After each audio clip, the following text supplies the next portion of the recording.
Dear all, a very good afternoon. I, Assistant Professor Neha Sharma Chaudhary, Head Admissions on behalf of Modern Group of Institutions, welcome you all to the webinar Indian Economic Thought in Post-COVID Scenario with one of the guests, which is very renowned and eminent personality, Professor Dr. Varadraj Bapat sir. Sir is the IIT professor at IIT Bombay and board member of All India Board of Management Studies by AICTE MHRD Government of India. Before starting the webinar, I would like to give a brief introduction about our organization. Modern Group of Institution is a leading group of premier institution in Indore, affiliated to RGPV Bhopal, Devi Ahilya University Indore, CBSE New Delhi, and approved by AICTE New Delhi, NCTE, and PCI New Delhi. Modern Group of Institution is imparting quality education in the field of pharmacy, management, commerce, and education. We offer more than 8 courses in this B Pharmacy, M Pharmacy, D Pharmacy, BBA, MBA, BCom, and BA are there. Modern Group encompasses two leading pharmaceutical industries, Modern Lab and Nandini Medical Lab Private Limited. Modern Laboratory was established in 1979 by late Shri P.C. Khadia. Nandini Medical Laboratories was established in 1998. Both gained prestigious acclamation in all India rating of pharma industries. We also have Modern International School established in 2013, and we believe in innovation and entrepreneurship. Hence, we introduced MP's first pharma incubation center, that is Modern Incubation Center, in the year of 2019. Recently, we have received a World Book of Record for making largest human image of medication capsules. Also, we are recognized participating institute of Unnat Bharat Abhiyan in association with IIT Delhi and MHRD Government of India.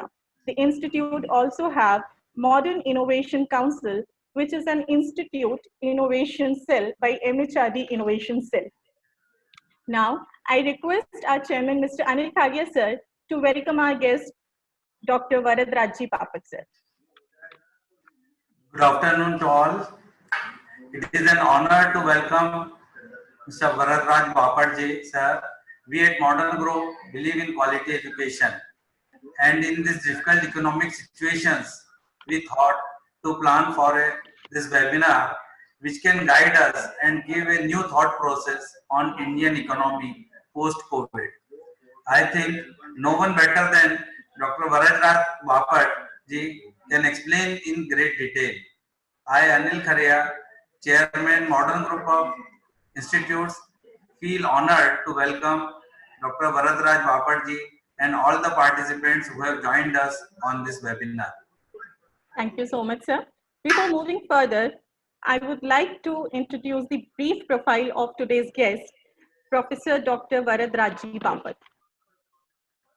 Dr. Bapat is a faculty of accounting and finance in Indian Institute of Technology, Mumbai. He has completed his BCom graduation degree from University of Mumbai and the Masters of Commerce from University of Pune. He has done PhD in finance from Shailesh J. Mehta School of Management, IIT Bombay. He has completed his Chartered Accountant course from Institute of Chartered Accountant of India, New Delhi. He is a Cost Accountant degree holder from Institute of Cost Accountant of India, Calcutta. He is an Information System Audit from CA, ICAI, New Delhi. Subjects under his teaching interest are Financial Accounting and Management Accounting, Indian Economic and Business Model Yoga. Sir Varadraj has been a professor of Institute of Industrial Engineering, NITI, for 1 year in 2007. He has been a vice principal at Somaiya for 4 years from 2003 to 2007. He has worked as a CA cost accountant and chartered accountant from 1995 to 2007. Also, he done corporate training programs on accounting, financing, and yoga. His research interest area are accounting, financial inclusion, corporate governance, family business portfolio management, spiritual, Indian economic model, etc. He has 5 research projects and 27 publications in account of his name, out of which 6 are textbooks and 21 research papers.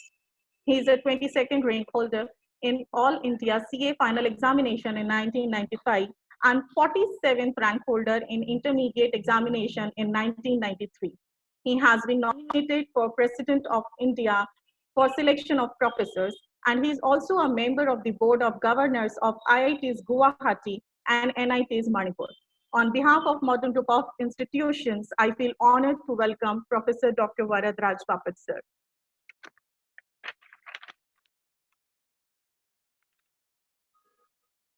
Now I would like to request Bapat sir to start introductory talk on today's topic, that is Indian economic thought in post-COVID session. Namaste to all. At the outset, I'd like to thank Modern Group for inviting me for the talk. And I would like to mention that it is not just for the talk, but I have been associated with the Modern Group of institutions for a long time. I have visited their college. I like the value which they share, which they cherish, which they, and that is one of the reasons I accepted this. Today's topic is that way a unique topic. It is about Indian economic thought in post-COVID scenario. So I am trying to cover three things in limited time. Firstly, we'll talk about the post-COVID scenario and its impact on Indian economy. In the second part, we would try to talk about Atmanirbhar Bharat package and the efforts being done for taking our economy a leap ahead. And in the third part, I would like to talk about what is the economic thought behind it. As we all know, today everyone gets a lot of information from Google and so much of data is available. So I have avoided making any presentation because in limited time, I thought it is better we concentrate on concepts rather than going into too details and the data. Of course, data and details are important, but I hope you will get motivated and you can see it yourself. Once you get the basic idea, once you try to understand what is the underlying thought process behind this movement. To begin with, you all know that the post-COVID scenario is very different from what we were in the month of February, not only in Bharat, all over the world, economically, socially, psychologically, we are seeing vast amount of difference, the way people are interacting with each other, the way we are learning now. It's likely to be e-learning in coming days. The way manufacturing will operate, the way we'll be transported, there are a lot of changes. The economic front, it is a very big challenge in front of mankind. The World Bank had estimated global economy to grow at about 2.2%. But today it is estimated to shrink by 3%. So in the known history, it is one of the biggest losses, perhaps could be even more than the wars. As far as Indian economy is concerned, our economy is growing at a reasonably healthy rate, around 5.5 to 6%. Before COVID, we were one of the fastest growing economy. But today the estimates are that economy will just grow at 2%. And we all know that certain sectors of economy are very badly affected. They mainly include air travel, because so many restrictions on travel and the restrictions may continue. Then hospitality sector is badly affected. Manufacturing to an extent is badly affected. But certain sectors also see a lot of change. One of them is most of the internet related services, whether it is e-learning, whether it is apps like Zoom, whether it is e-commerce, e-payments, since people are avoiding personal contact or touch, the whole society is likely to move to e-platforms for many of the things. And those things are going to open opportunities for youngsters like you. Another sector which is receiving boom is the pharma sector because it's a medical problem. So naturally, more research, people are putting in more money. Particularly, there is a lot of interest is now in Ayush related aspects, Ayurveda, homeopathy, yoga, because people are realizing that everything cannot be solved, or all medical problems may not be solved by allopathic medicine. We have to look at our ancient sciences, we have to look at our ancient knowledge systems for finding the solution. So it is not that everything is in bad shape. There are going to be definitely mega challenges, but there are also opportunities. So as youngsters, I'll call upon you to look at the changes with open eyes, because every problem actually throws open many solutions. And it is important that we look at the solutions, we look at how we can find the way out. Now, coming to the package which is given by the government, we all know that it's a huge package of 1,20,000 crores, which is about 10% of GDP. So in the history, it is one of the largest packages. But more than the size, what is interesting is it is not just giving away money. Definitely an immediate relief, some money has been released for poor people or for the migrants or for farmers. But largely, it's a package of reforms. It is an attempt to convert a problem into opportunity. So reform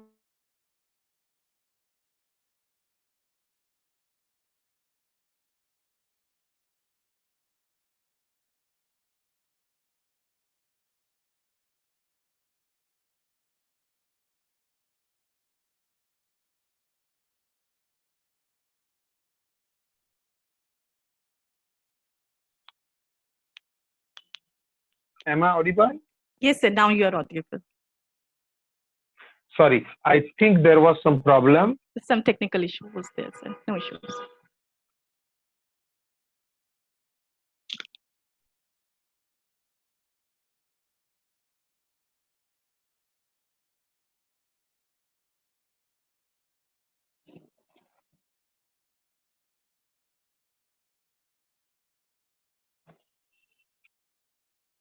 Are you able to hear me? Yes, sir. Completely.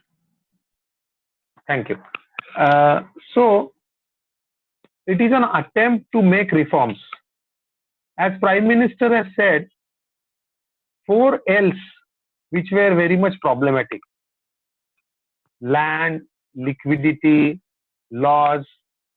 So, attempt is being made to make long-term reforms, to make business simple, to make improvement. Few sectors like infrastructure have been focused, so that in future we will be able to not only attract foreign investment but also give push to our own manufacturing infrastructure. Attempt has been made to decentralize the whole system. So we know that most of the employment in India comes from MSME sector, but the sector was neglected for a very long time. So in this package, an attempt has been made to provide credit to small micro enterprises so that those will become a major force for giving employment. Today, most of the graduates have become job seekers. Your attempt is to make them self-employed. Attempt is to make them job givers. I know it's not very easy just by packages, the things don't happen, but at least it is an attempt to have a long-term view, not just for few months or few years, but considering 10 to 20 years time period. Lot of reforms have been introduced, particularly in infrastructure. There is a focus now on local products or on Swadeshi. Naturally, the question comes is, on one hand, we are trying to attract foreign investors. Can we talk of Swadeshi? Here, I think we have to understand that we have to look at layers of Swadeshi. We cannot expect that everything overnight we can use Indian, because we don't want to go into our era of outdated technology. We want to use the most modern technology. We want to become efficient.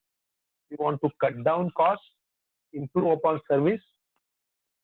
So for a capital deficient country like Bharat, we definitely need foreign investment. But if we just take investment without learning technology, if we just allow our markets to be opened without starting manufacturing, then it's a great loss. So attempts are made that whenever we are taking a foreign product, we should also get a technology, so that over a period of time, our youngsters will learn and they would start, and we can start manufacturing that in India itself. So I think there are 5 layers of Swadeshi. The first is, if we make it ourselves at our home. So instead of relying on market or outsiders, if something can be manufactured at home, both product as well as service, that should be the most desirable thing. Of course, we can't do everything like that. Second stage is local. So in and around our village, in and around our area, in and around our city, whatever is manufactured, if we try to consume that, that will be the next stage. I'll give you an example of a chocolate. Let us say we love chocolates. Most of you would have loved chocolates. If we can make it at home, nothing like it. Second stage will be, if there are any local people who make good chocolates, we should first try to give them order, so that locality around us generates employment and transportation is minimized. The third stage will be an Indian company or an Indian brand manufacturing in India, so that employment is ours, profit also remains in India. Fourth stage will be something like Cadbury, which is a foreign company but manufactures in India, in which case at least employment is in India, but the profits are going to go abroad. And the fifth stage, which we should avoid, is a completely foreign product. We are just becoming a consumer. So profit goes abroad, employment goes abroad, even the raw material is being purchased from abroad. So the fifth level is something I think we should avoid right from today. For high technology products, perhaps we may need foreign companies to manufacture in India. That's an attempt in Make in India. We may need many good IT companies who can start their services operating from India, so that employment will be with us, although some profit may go out. Then gradually, we should have Indian MNCs or large Indian companies who can manufacture and provide services within India. For example, say Reliance or Jio. Gradually, we should have several smaller enterprises, so that we have a decentralized system and most of the manufacturing as well as services can happen within our locality. And as I said, lastly, and the best could be where we try to make it at our own home. So we have to understand that there are layers of Swadeshi and we have to be as local as possible, but should not think of compromising on either on quality or on technology. So the path is not going to be simple, but there are opportunities, a lot of opportunities which can be tapped. Here we should remember that today technology has made a lot of things possible. As we are seeing now, perhaps 2-3 years before, I would have to fly to Indore to have this talk. But today we are able to have it from our home. So it's a decentralization. Most of the IT services today can be decentralized. There is no need that people have to come at one place. Things can happen from their home or from smaller cities. Certain manufacturing also today can be done in a decentralized manner, where a big manufacturer outsources, then smaller manufacturers further outsource it. So we should develop a manufacturing pattern which is also decentralized. That will ensure that whole of Bharat is developed in a decentralized fashion. Because currently we have got a lot of development in few cities, but vast amount of rural areas have remained underdeveloped. Of course, lot of improvement in the infrastructure is also called for. And what is more important for youngsters is, youngsters will have to learn many new things. Those new things include skills and techniques. It also includes aptitude. We will have to develop firstly aptitude of learning, because world is going to change continuously. So we will also have to learn continuously.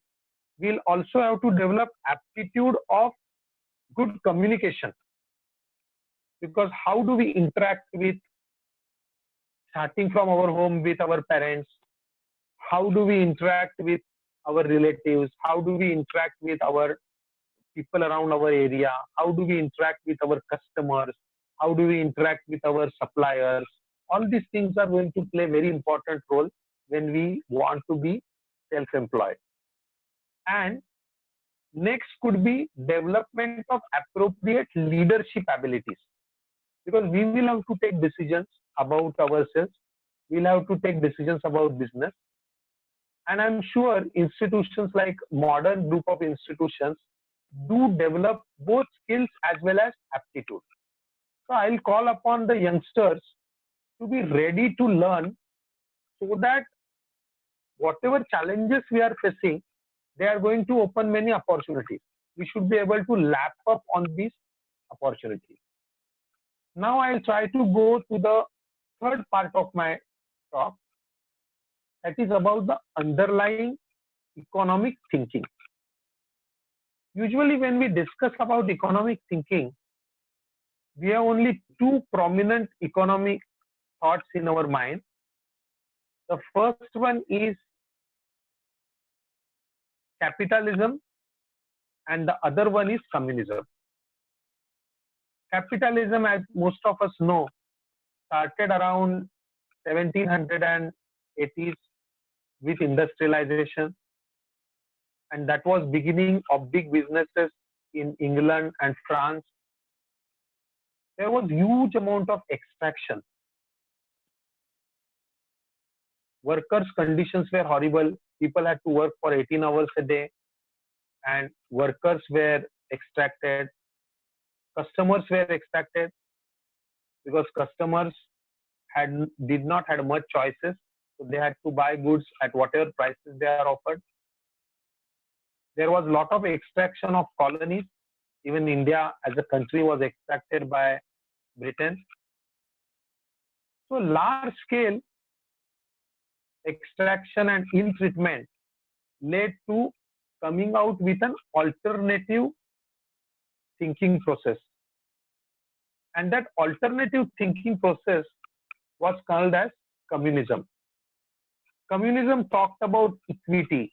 It talked about giving equal wage to workers. It talked about public ownership of resources.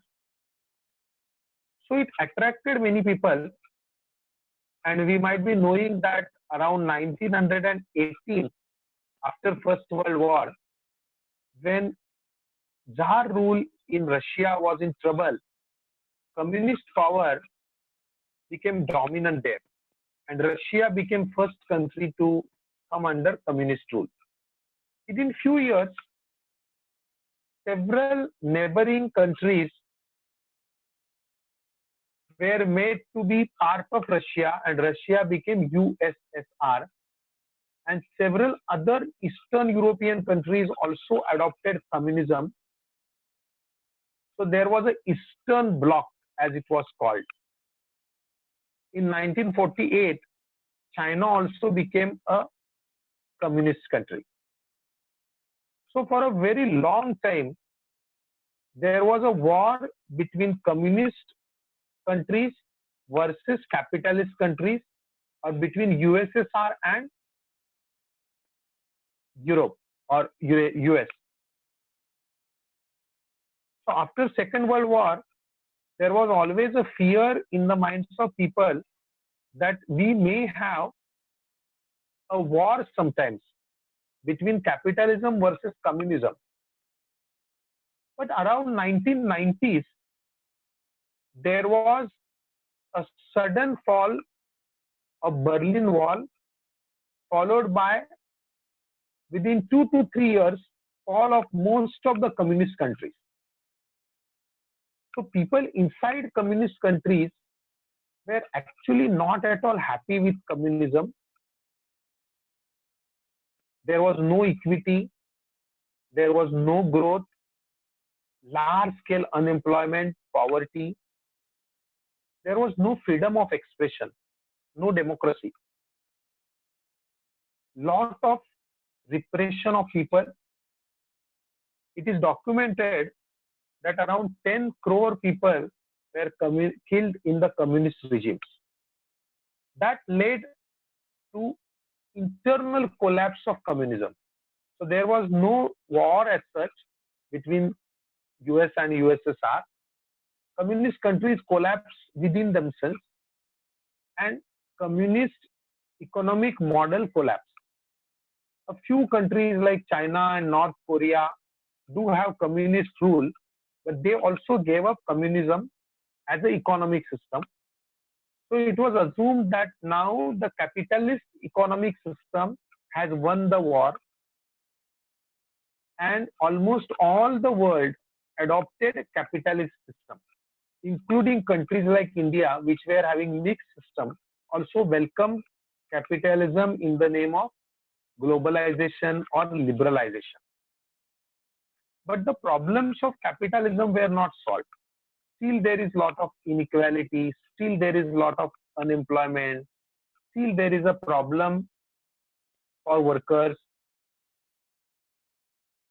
New problem which is started is excessive consumerism. Because capitalist economies keep on promoting consumerism, people keep on consuming more and more goods. So although there is increase in the GDP or income, savings remain low. People as well as government remain indebted. There is a continuous rise of debts.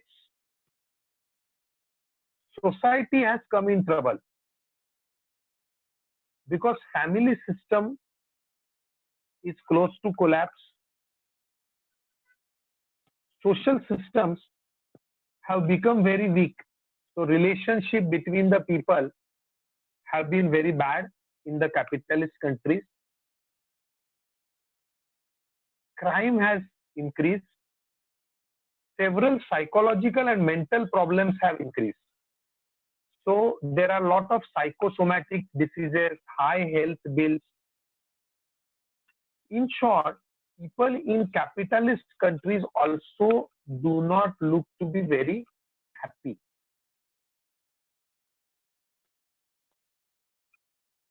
If you look at environment around, there is a large scale destruction of environment. We know the pollution has increased like anything. Human beings are extracting so much resources from nature that this lifestyle is not going to be sustainable. There is something known as carbon footprint or environmental footprint. That means if Earth can create resources equal to 1 in a particular area, how many times that is being consumed by human beings? It is seen that countries like US, Canada, Australia have environmental footprint of more than 20. So you can imagine huge destruction of resources, mainly in capitalist countries. But of course, it's happening in most of the countries because all of us are trying to copy that particular model and that particular lifestyle. But we should remember that this lifestyle is not sustainable and we cannot survive in this system. Perhaps Corona is trying to give us a signal that human beings have to change the way they are living. अभी question ये आता है कि we are saying that communism has collapsed, capitalism has so many problems. So what is the way out? इस पे क्या रास्ता है? So there is a way out, and that way out is nothing but Indian economic thought. Just one. Now, what is Indian economic thought? It has not been discussed much, but we should keep in mind that if we look at our economic history, Bharat has a very rich economic history. There is a famous economist known as Angus Madison who studied world economic history starting from 00 AD to 2000 for 2000 years. He documented that out of 2000 years, for first 1750 years, that is up to 1750, India was the leader in global GDP. Only after British rule, we became a poor country. So our share in 00 was 32%. In 1000 AD, it was 30%. After that, we were invaded from West by Arabs and Mughals, etc. Our share came down, but still it was 25%, till 1750. After 1750, it came down to just 3%. So we have become poor country during British rule.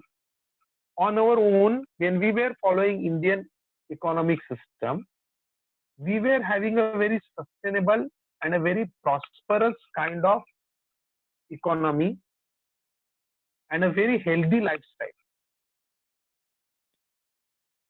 So now, not only in India, even all over the world, people are trying to look for alternate economic model. And they are trying to look at Bharat as to what economic solution we have in mind. I'll try to tell you some of the features of Indian economic model. One very important feature is it gives importance to prosperity. It allows us to earn a lot of money. But when it comes to spending, it recommends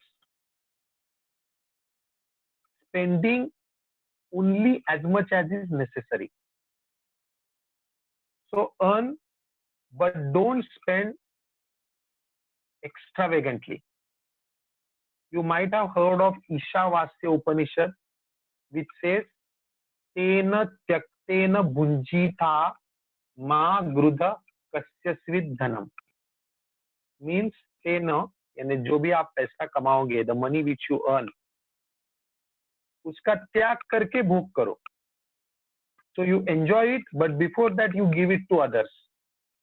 And don't steal anything from others. So Indian economic thinking gives lot of importance to ethics. Not only that you earn money, the means through which you earn should be highly ethical. This is the crux of Indian economic thought. Now, if you earn a lot and keep expenses low, naturally you will have a lot of savings.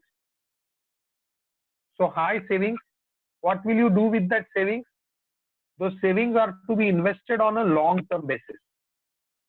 That can be invested in gold or land, as was recommended in those days.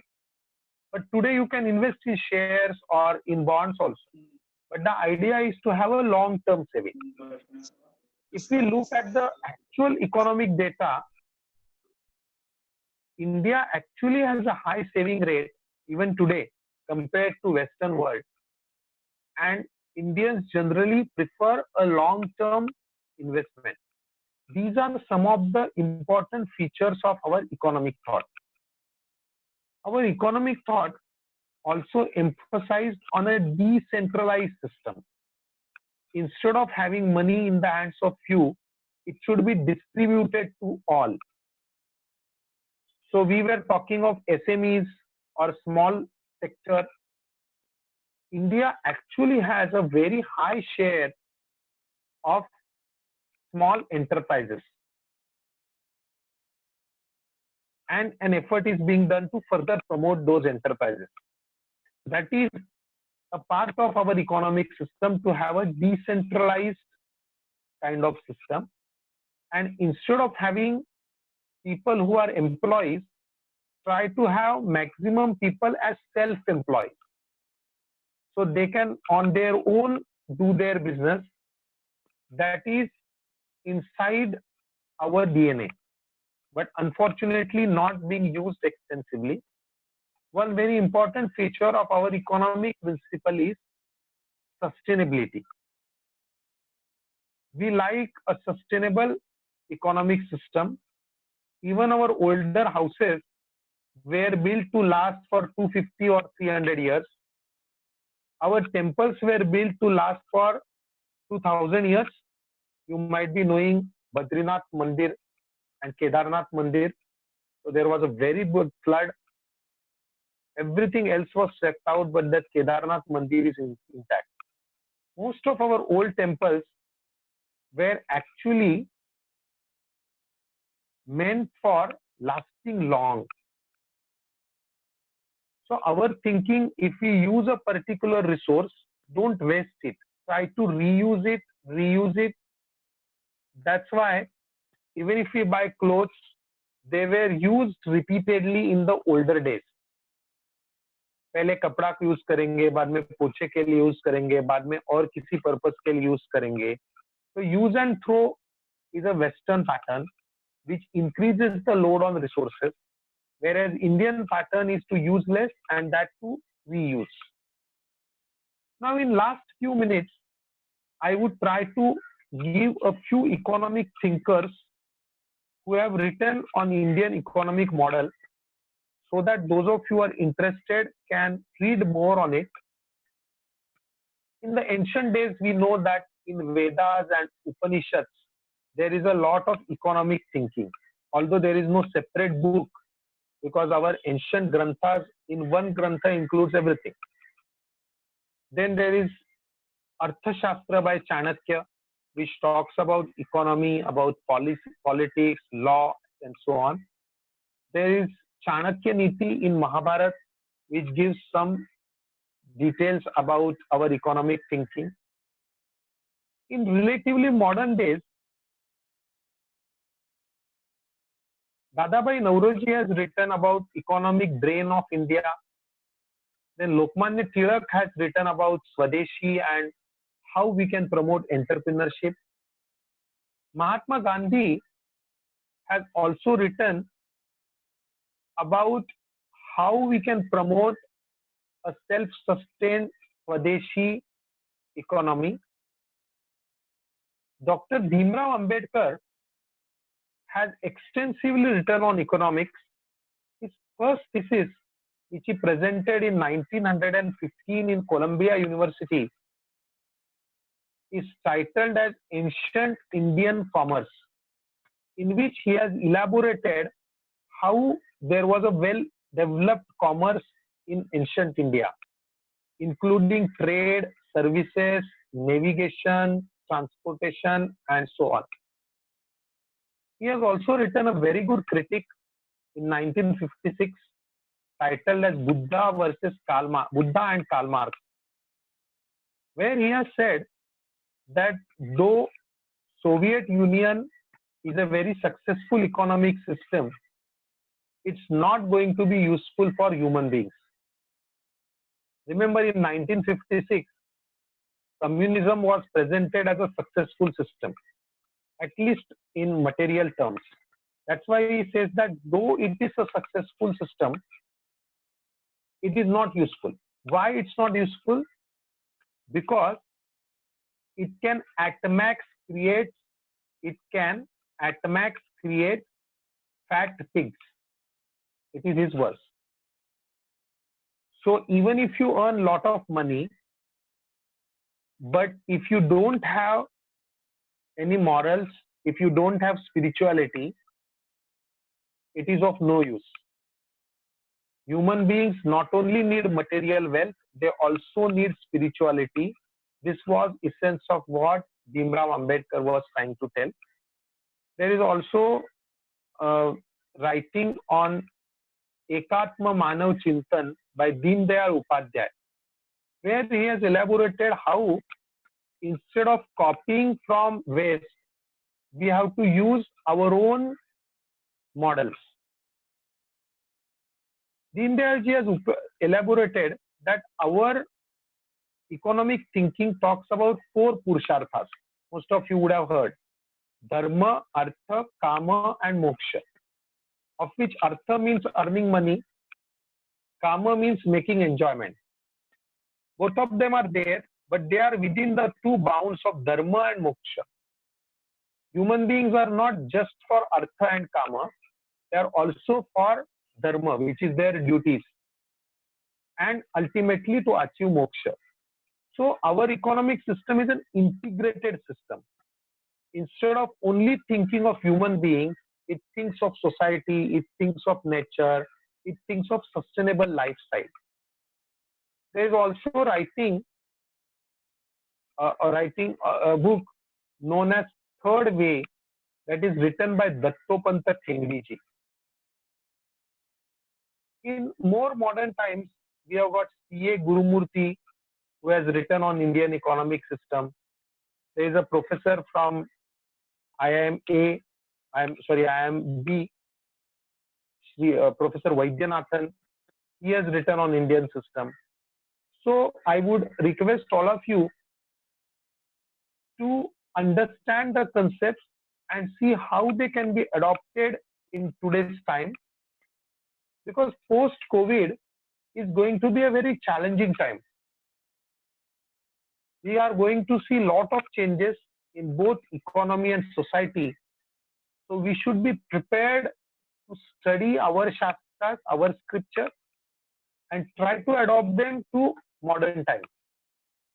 And that would make us successful in business world, in corporate world, and also in our own life. With this, it's now 2:45, so I think I should stop, and I would like to take a few questions from you. Thank you so much, sir. That was really informative and impactful. Now I will start the question answer session.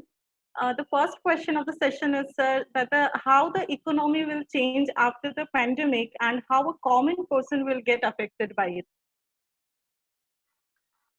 A very pertinent question. Everybody is worried about.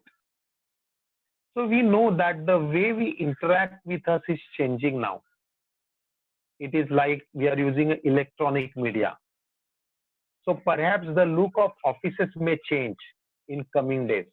Instead of everybody attending office every day, work from home may start becoming common. So one may go only once a week or twice a week to the office. The way the corporate offices operate may also change. The transportation system or the logistics and supply chain systems may see a change. There will be a lot of boost to use of IT, e-commerce, and so on. So we also don't know everything as to how and to what extent it will change. But I am sure that certain changes, both physically and in the mental process, thought process, both are going to change. Thank you. Thank you so much, sir. Now, the next question is that how does our economy get affected by migration of labor, sir? Again, a very important question. We know that very large number of people, perhaps 20-25 lakhs or could be even more, have migrated because of continuous lockdown in cities. Not that they were not having food, but they were worried, they were afraid. So they have moved to rural areas. Now there is a possibility that once economic activity starts, they may come back. But there is also a possibility that lot of opportunities get developed in the rural and semi-urban areas. So आज जो very high concentration हम bigger cities में देख रहे हैं, we are hopeful that there will be now a more decentralized kind of development. So small industries may come up in semi-urban areas. Comparatively, several service sector related activities including IT may start in smaller areas. People will have to learn new skills. जो migrated लोग हैं उनको भी नए skills सीखने पड़ेंगे. And we hope that it will give push to industry in semi-urban and rural areas. Thank you so much. It was really informative, sir. Sir, I also really wanted to know that how the economy, because we all are into the education sector, we belongs to the same fraternity. We wanted to know that how the economy will impact to the education sector in new normal India now. Very interesting, both for teachers and students. We all know that perhaps it will be difficult now to run our classrooms, at least in this semester. And many of the top institutions all over the world have decided to move to a e-learning mode, at least this semester. So students will sit at home and teachers will teach perhaps from their home. It is going to be very challenging for teachers to keep students engaged, and very big challenge for students because इतनी सारी चीजें देखने को है वो छोड़ के lecture attend करना is really a boring task. Teachers will have to make it interesting. Students will have to keep themselves motivated. So this is just for this semester. But perhaps many changes may happen permanently, like distance education or online or e-learning may increase. Many people who are doing jobs, जो थोड़े senior students हैं, they may come back to college, not physically, but they will come back to do many courses. Many of our existing courses may have now experiential component, or they might be having a component of training. कि आप on job training करो और बाकी का time college के lectures attend करो. Something like a switch mode may come. These changes are, I think, likely. And now so many databases and lot of information is available.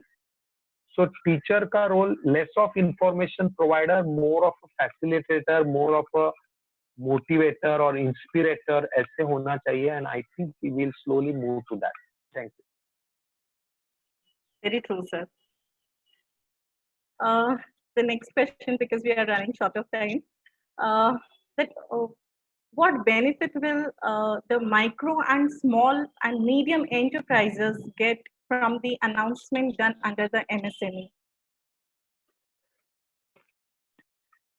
As I said, I tried to avoid going into details. One are certain or short-term benefits, like for 2-3 quarters moratorium on payment of installment, etc. There are some long-term plans also to make capital availability easier for MSMEs. That includes availability of debt, that includes creation of a fund so that equity investment also can be raised by MSME sector, push for startups, encouraging bankers and institutions to provide loans to them at a relatively low rate of interest. We may see relative easing of rates of loans. सबसे important है कि लोगों का mindset बदलने की जरूरत है. I am not sure whether it will change, but if it changes, if more of talented people join MSMEs or small industries so that they learn there and then they start their own companies or industry, then I think we will see real and lasting changes in MSME sector. Thank you. Thank you so much, sir.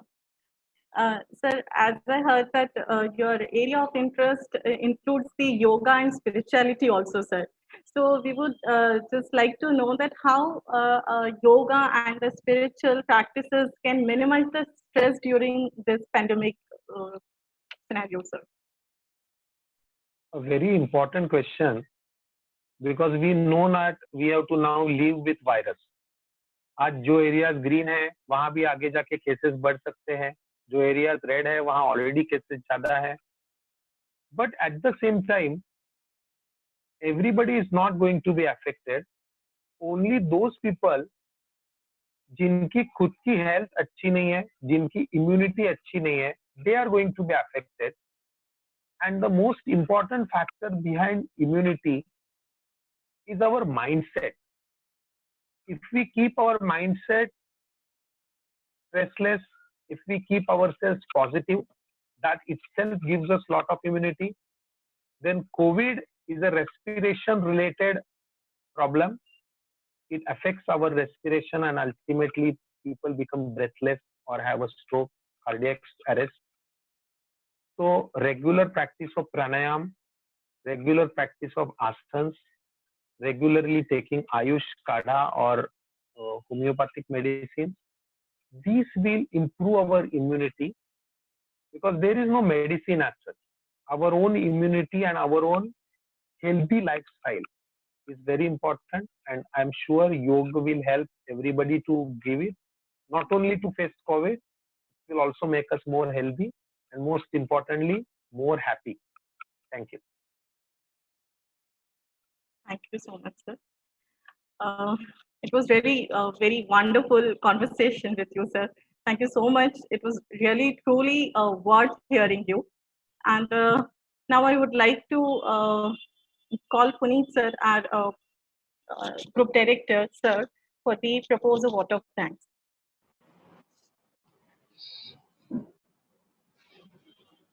सादर प्रणाम. यह मेरे लिए गर्व का विषय है कि इस समय मॉडर्न ग्रुप ऑफ इंस्टीट्यूशन के इस जूम लाइव सेशन में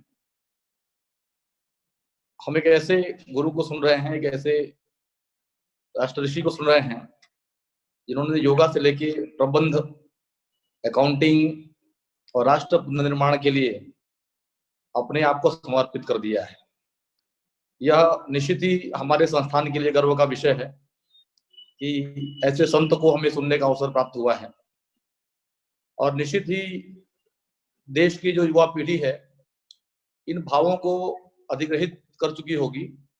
जो इस समय में देख रहा हूँ पार्टिसिपेंट्स 135 पार्टिसिपेंट्स में जुड़े हुए हैं, जिसमें शिक्षाविद, विद्यार्थी, समाज सेवी और इंडस्ट्री के लोग भी जुड़े हुए हैं. तो यह एक बहुत ही अच्छा डिलिबरेशन रहा है जिसमें मॉडर्न ग्रुप इंस्टीट्यूशन की ओर से ये इनिशिएट किया गया है. मैं धन्यवाद देना चाहूंगा मॉडर्न ग्रुप ऑफ इंस्टीट्यूशन को, हमारे चेयरमैन श्री अनिल खरिया जी को, जो ऐसे नवाचार को हमेशा प्रोत्साहित करते रहते हैं। और उनका ये कहना है कि अधिक से अधिक लोगों तक इस पेंडेमिक के समय में अच्छी सूचनाएं, अच्छी जानकारी हम लोगों तक पहुंचाकर राष्ट्र के भले में अपना योगदान दें। तो मैं चेयरमैन साहब का भी हृदय से आभार व्यक्त करता हूं और मैं बहुत बहुत धन्यवाद देता हूं हमारे speaker professor doctor Shri Varadaraj Bapat ji का, जिनका मार्गदर्शन हमें मिला है और आगे भी मिलता रहेगा। आप हमारे लिए गार्जियन के तुल्य हैं, पिता तुल्य हैं और मैं आपसे हमेशा प्रभावित होता रहता हूं और निश्चित ही हम सब मिलकर ही अपने राष्ट्र के पुनर्निर्माण में आगे बढ़ेंगे और फिर से हम विश्व गुरु की जो परिकल्पना है उसे चरितार्थ कर सक पाएंगे। आज का सेशन बहुत ही प्रभावशाली रहा है। मैं पुनः कोटि कोटि धन्यवाद देता हूं और आगे भी आपका मार्गदर्शन निवेदित करता हूं। बहुत बहुत धन्यवाद आपका। नमस्ते। मैं सभी को ये कहना चाहूंगा कि to remain a good manager और अ गुड इंडस्ट्रियलिस्ट और even a good human being, continuous learning is very important. Or I am very happy that modern group of institution is encouraging that. I hope all students, teachers would make it a regular practice. Dhanyawad. Thank you so much, sir. I thank all the participants for joining us for today's webinar. All the participants will get the e-certificate within 7 working days. Thank you so much once again. Thank you so much.